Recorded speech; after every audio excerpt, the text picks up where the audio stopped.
Hi, I'm Jackie Tantillo, and this is Should Have Listened to My Mother. It's usually around this time of year that people start thinking about reflecting back on their life. It's a new year. This is January of 2022, the time of this recording. And it often comes to mind that we start reflecting on our life, on our choices, on our decisions, how far we pushed, or how long do we go, or how long do we neglect ourselves before we take the time to reflect on, again, our life, our choices, our decisions. Well, my guest is an innovator, a person who introduces new methods and ideas and blends them with sometimes somewhat traditional ideas. She's known for finding common ground and powerful connections in unexplored territories. She's an engineer. She's got a master's degree in industrial design and considers herself a cross-pollinator. So I'm curious how Jennifer Peavey will describe herself, but I want to welcome you, Jennifer, to Should Have Listened to My Mother. Thank you so much, Jackie. I'm so glad to be here. I'm really looking forward to the discussion. Yeah, it's interesting. Guess I might as well ask you, are you who you are today because of or in spite of your mom? Today, definitely in spite of. I spent most of my life because of what she had taught me. And I think the pandemic caused me to shake up a lot of what I was believing and the way I was living my life. And so I made a hard switch during the middle of the pandemic. You did, and one that you're going to tell us about, right, in this conversation. So how about if we just start off with your mom's name? So her name is Jane. And where did you grow up? I grew up in Charlotte, North Carolina. Okay, that's a beautiful area. And what is it, because you said in spite of and because of, so what's the contrast there? What's the differentiation? So I think if there was one line that we would want to put on this is my mother believed that we should always be busy. And every moment must be occupied with doing something. And it's very interesting. Not this Christmas, but the Christmas prior, I had given my parents a subscription to a story collection where they prompt them with questions, and then they were able to answer those questions. And I just found the one about my mother talking about her mother. And it literally starts with the question is, what was your mother like? And so this is my mother. What was my grandmother like? And she says, my mother was always busy. And there was a lot of that going on, that I had to constantly be moving about and doing things. Now, I'm not sure why it was passed down that way, but it was just the fact that you needed to be busy. Obviously, there was a reason. I didn't ever know the reason. So during the pandemic, I spent a lot of time questioning, why am I so busy? And for that matter, why am I busy on these things that I don't really even want to do? Oh, my God. Wait, does that include your engineering degree and your industrial design degree? Or was that something you wanted to do?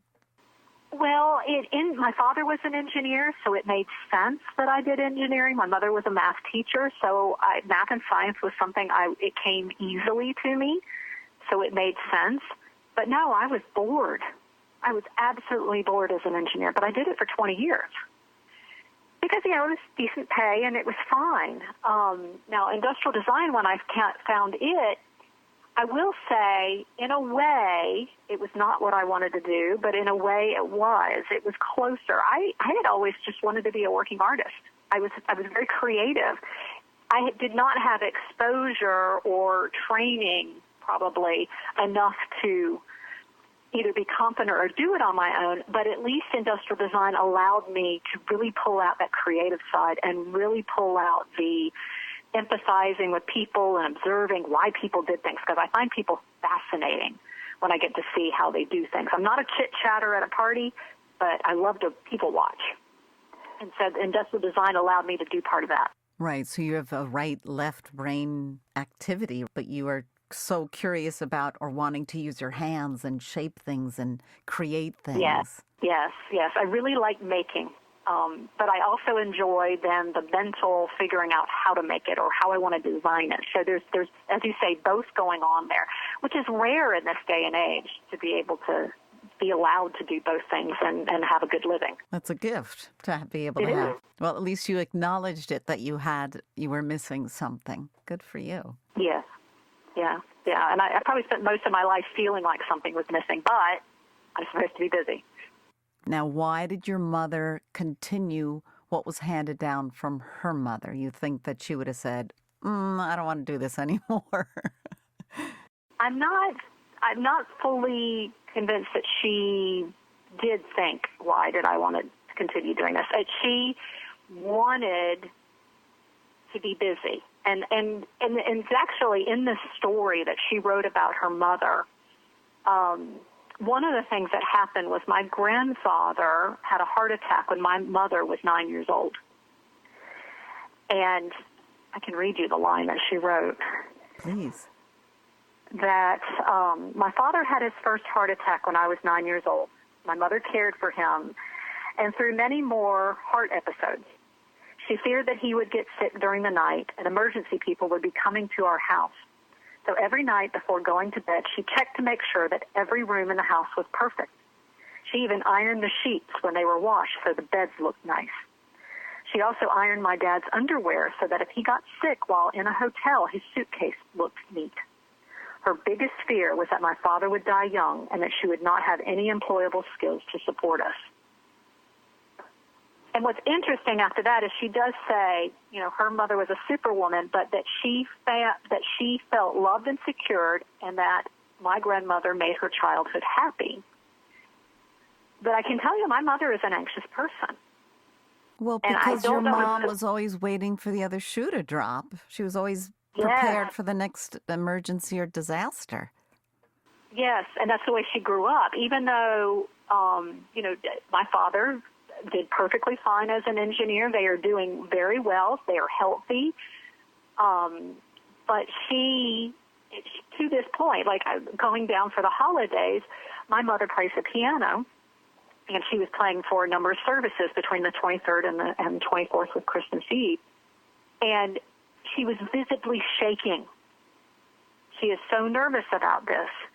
But that's not a new thing. It's not because of age. She has always been extraordinarily scared of actually performing. She's very good, but there's a level of perfection in there, like the ironing of the sheets. This worry of things, and she was exhausted on Christmas Day because of it. Oh, that's terrible. It is, but she does put on a very happy front. But, down deep, she's a very anxious person, and that translated, and I think the busyness is trying to soothe that. I don't know if she's trying to accumulate more, Girl Scout badges, or if she's just distracting herself, or if, this is what my mother did, and I know that I need to be just like my mother, but that's what she does, and I did the same thing. How long did your grandfather live? Oh, he lived into his 80s. So I remember. Oh yeah, he lived for 50 years. Oh, that's fantastic. Yeah, absolutely. Died in his sleep, the way all of us would want to go. Wow. So after all of that anxiety and fear and anxiousness, he went the most peaceful way one could hope, in my mind. Absolutely. Absolutely. Have you talked to your mom about all this? We do not do that. We don't. No, we don't talk about we don't talk about things like that. That's not something our family does.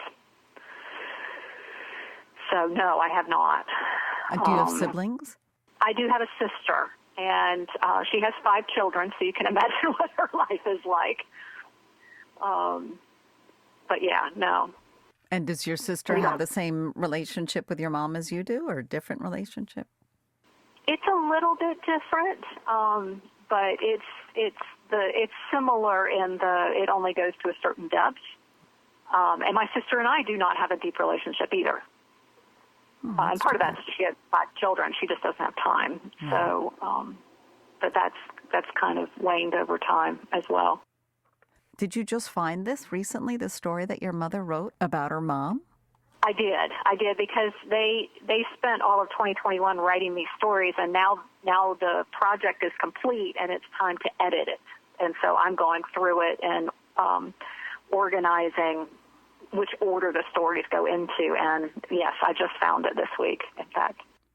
Other than this anxiousness, are there other things that your eyes really popped open wide of their relationship? It does help a lot to understand that. My mother was an only child, and so therefore my sister and I were the only grandchildren. So we were adored by the grandparents, and I always thought wonderfully of my grandmother. Of course, I didn't live with my grandmother though. I do understand, as you say, when my eyes opened, to live with that kind of perfection all the time does explain some things about my mother's anxiety. Definitely. Was it just during the pandemic that all of a sudden you said, this has to stop or this has to change? I know it was a big reformation for you. Yeah. So I could say there was probably promptings throughout my whole life, but it took the pandemic. It took being quiet for a year before I could fully accept a lot of it, to be able to hear my inner voice saying, this needs to stop. Particularly the idea of just employment. So I also have a master's in engineering, and I was struggling. I was bored with my engineering, and I can remember talking to my mother about the fact I was bored, and I was thinking about going back, and I didn't live far from a university and thought I'd go get an architecture degree. And she looked at me and said, that's a waste of an education. And I internalized that. You don't walk away from that. So that was one reason I didn't change things, or I didn't feel like I could change things. I had my one chance, and therefore you're just going to live your life that you set up. I did that for 20 years, doing that particular job. I did start to change things when I grew to a certain point in my engineering degree, and I would take like a little step to the right. And I got into innovation management, which was adding the business side to the technical side. And then I took another step to add design into it. But it was really when I left corporate America that was the biggest step. And I still went and got a job. I ended up working at a university for about a year under a contract.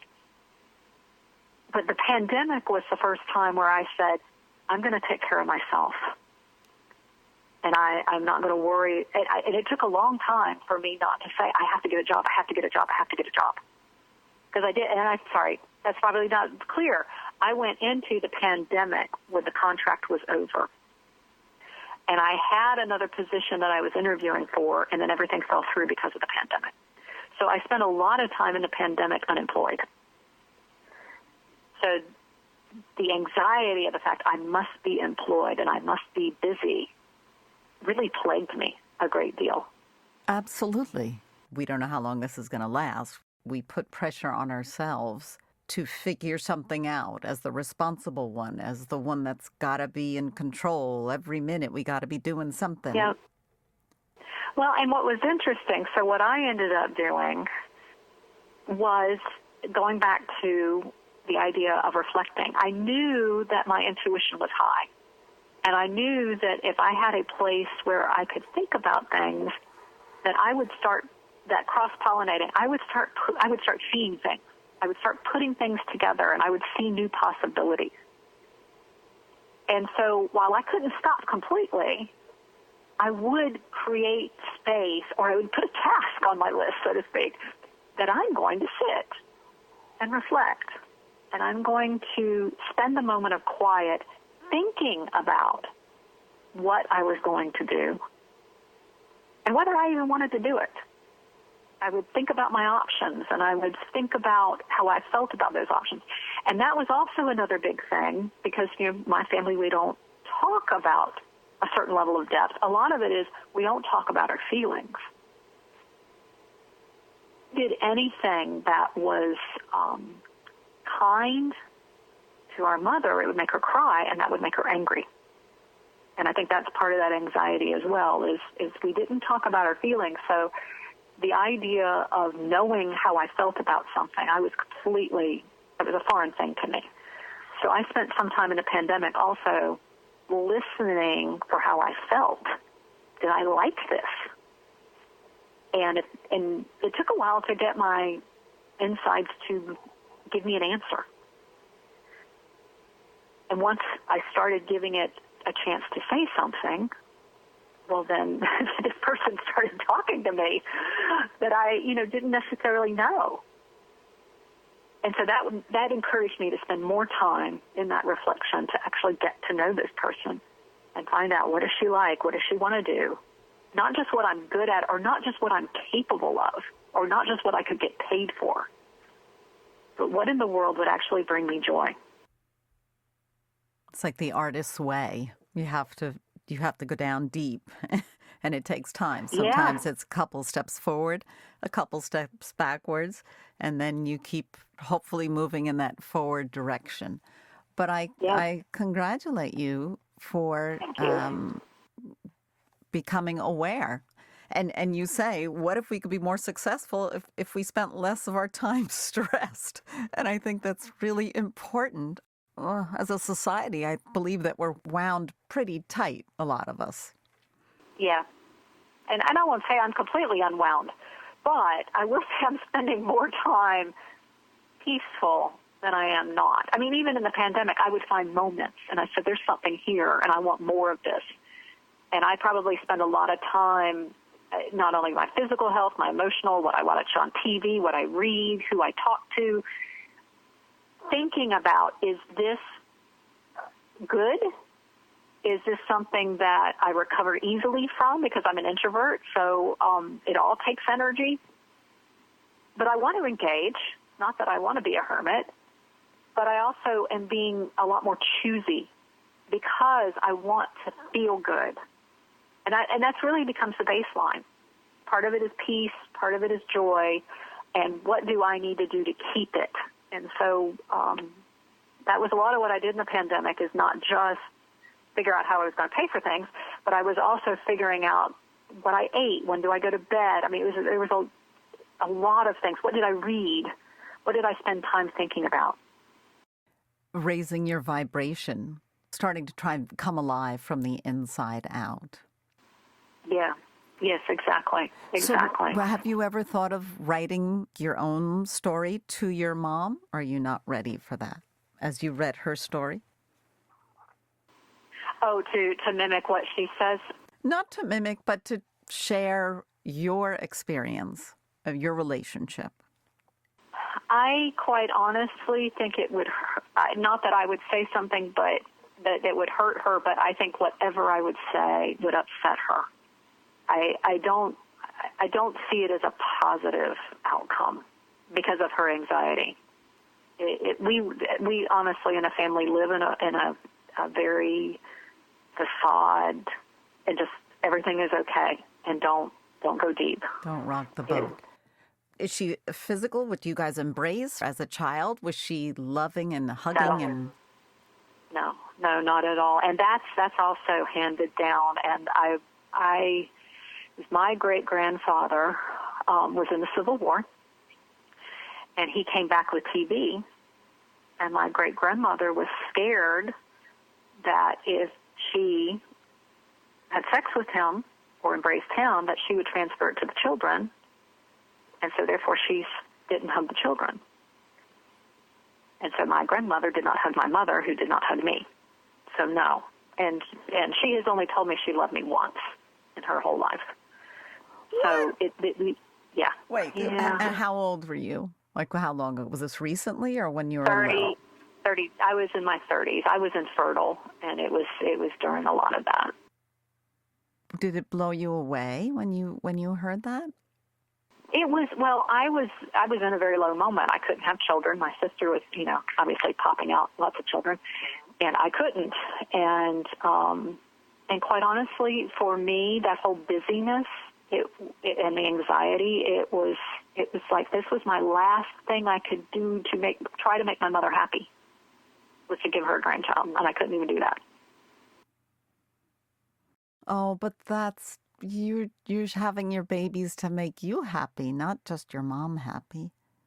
I know that now. No, I'm so sorry.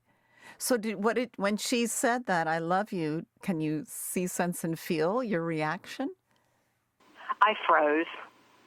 I froze. I did not know what to do at that moment. I was crying. I was low anyway, and so I leaned into that crying. Did she realize what she had said? I don't know. I don't know. Wow. I don't know. So if you could write something to her, a couple of lines, what would you say to her?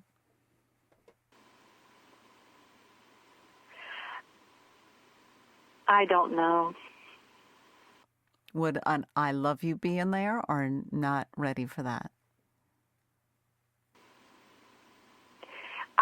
If I said it, it would be because I know it would make her happy, or not happy, but I mean it would please her. Right. Not because I feel it. I guess because it's good that she said it. She understood the position that you were in. It was extremely emotional. Oh, yeah. And she Absolutely. was able to say it. So many professionals that I've interviewed for the show, Rushka Hasseldine put it so succinctly. She goes, mothers can't give what they didn't have. And that doesn't excuse, I always say this, it doesn't excuse horrific behavior and abuse and all that kind of stuff. But if they were not given that, Yep. then it's hard for them to give. Yeah. And now that you understand that more clearly, maybe there's less hurt or more understanding. Well, and I think for me, it was the ability of letting go of the busyness, that I now have more energy because I could focus on my health and all the aspects of that. Yeah, that's a gift you gave yourself. Yes, and then therefore I have more energy and more, if I have more self-compassion, then I have more compassion, I have more patience. I don't know that I'd ever be a sweet person, but, it would be one of these things where it's easier to be around because there's not all this energy. Because I can tell you, when I went down for the holidays, that was the first thing I noticed because I have not been there in 2 years. Was it like a tornado? It was. It was. I felt I could literally, the energy in the room, a tornado is a really good way of putting it. Like there was all of this debris that was just flying through the air, hitting me. And I could feel myself being sucked into it. That's a really good metaphor for it. And I would notice it and sometimes even physically step away from it. But I would say, okay, just take a moment.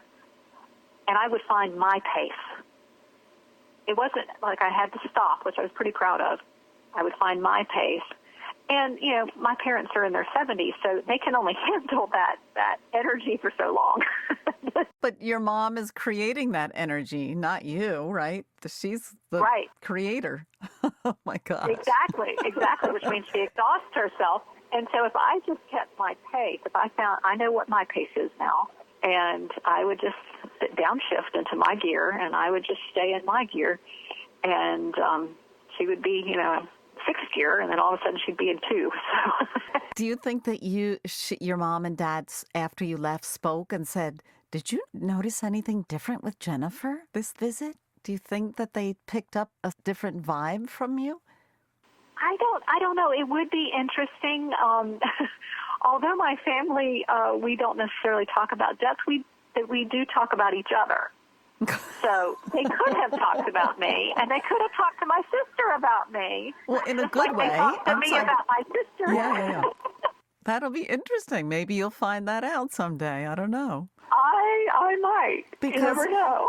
It's kind of contagious, I think, if you don't get caught up in other people's, whether it's garbage or fury or whatever that is. Yeah. And you just are still, like a buoy in the sea, right? You just ride the Yep. waves and you're not emotionally attached. That energy can change a room sometimes. So that's Yeah. congratulations. You should be very proud. I am of myself to the point of you say, or your suggestion that maybe I change the room. I don't know about that, but You know what? It's little baby steps at a time. exactly. And you know what? I don't think we're here to change people per se, but Right. just be ourselves. And if someone wants to absorb it, then that's fantastic. We are the master of our own ship, the captain of our own ship. Yep. Well, if nothing else, as you say, I'm proud of the fact that I was myself as opposed to trying to be whatever I thought she wanted of me. Right. Good for you. It's definitely more healthy. So tell us, I know that you have natural reflectors out there. This is your latest book, correct? So tell us a little bit about that because we've been having such a wonderful conversation. No, absolutely. So the natural reflectors was actually output of my work during the pandemic. I had created this structure of intentional reflection on what I wanted to act on, and I created my own personal process, which turned out to be a workbook. And a lot of that was just understanding how I would try things and going through a cycle. So I would reflect, I would plan, I would try some things, I would refine those things, and I would stop and evaluate. And then I would think about it and choose again whether I wanted to continue that project, another bite in it, or whether I wanted to do something different. And that was where I found a lot. That structure allowed me to find a lot of peace and joy. What I ended up doing was actually looking at nature for the ways that it combines times of rest and times of action. A really easy one is with the seasons. Here in the Northern Hemisphere, we're going into winter and it's cold and the animals and the trees are all hibernating. So a time of more reflection or a time of more dreaming. In fact, this is what I'm doing right now. January, as opposed to resolutions, I am dreaming. And so the book itself, Natural Reflectors, is not necessarily my process, because that was part of when I started sharing my process with people. They said, well, this is interesting, but there are so many ways that nature does this. So my book goes into the idea of having a personal process that has the elements of reflection and action, but then how to look to nature for what resonates with people. There may be something completely different than what I do that would be interesting to them. And then finally, how to actually apply that to one's life. So the idea of trying some things out, being able to understand if it worked, and then making choices on how to move forward. There are a number of stories in there to hopefully bring some inspiration. And what I'm working on right now actually is that workbook to follow up with that. Oh, good. And it's available on Amazon because I'll put the Amazon link in my Simplecast page. Is that right? If people are interested? Yes, absolutely. Oh, fantastic. I love that you spent this time in a productive way. Oh, it's been so stressful for so many people, and you're able to turn it around. Yes, it's still stressful, but you spend some time trying to better yourself, and I think that's wonderful. Check out Natural Reflectors. And it's about shifting perspective. And if we just start getting those wheels spinning, I think it can help all of us. Jennifer Peavey, last name is spelled P as Peter, E-A-V as Victor, E-Y. Jennifer Peavey, thank you so much for joining us on Should Have Listened to My Mother. Thank you, Jackie. This has been a wonderful discussion.